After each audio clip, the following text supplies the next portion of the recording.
right now. Tragedy on the football field. An investigation is underway after a Staten Island teen collapsed and died during practice. It's too hot for kids to be out here running on a football field when it's like 90-something degrees.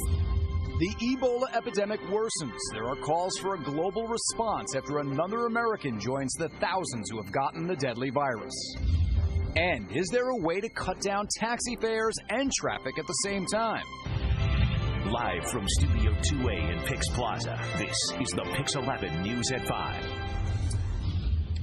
Thanks for staying with us, everyone. I'm John Muller. And I'm Tamsin Fidel. We have a tragic story to tell you about tonight. A teenager collapses and dies during a high school football practice. Was it the heat? Was it a pre-existing medical condition? So many questions still. PIX 11's Narmeen Chaudhary is in Staten Island with the story. Miles' friends have created this makeshift memorial right next to the field where he collapsed. Now, as you can imagine, still so many questions. The medical examiner's office says that the cause and manner in which Miles died still needs more studies and tests. He's just like a hard worker. He always wanted us to do better and pushed us to strive for greatness.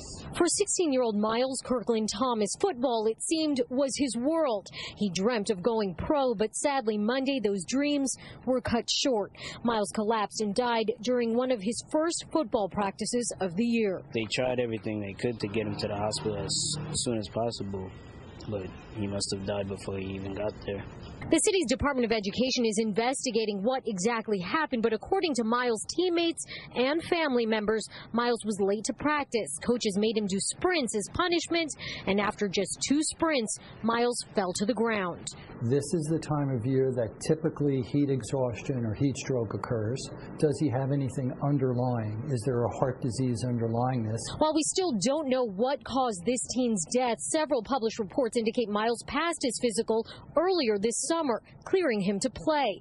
Dr. Robert Tozzi, head of pediatric cardiology at Hackensack University Medical Center, however, says that means very little. The problem is it's the beginning of the training season, and that's where we should have students gradually acclimated to the heat. By the Public School Athletic League's own guidelines, if temperatures reach 85 degrees Fahrenheit and humidity is 80% or higher, there is to be no exercise, with the exception of what is known as skull sessions in the shade. According to our weather department, between 9 a.m. and 10:30 yesterday morning, the time Miles collapsed, temperatures were at 82 degrees and humidity levels were at 87%.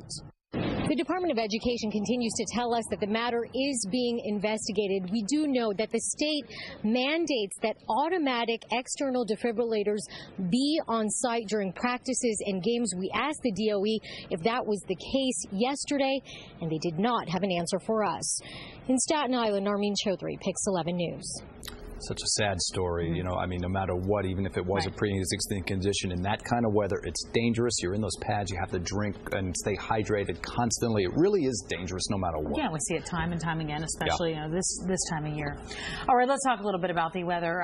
G is here. G, pretty brutal out there today. Yeah, really. you know, and there's something else, guys, that we have mentioned before. You have to respect this information. 48 hours ago, we talked about temps in the low 90s. We talked about a heat index in the mid-90s.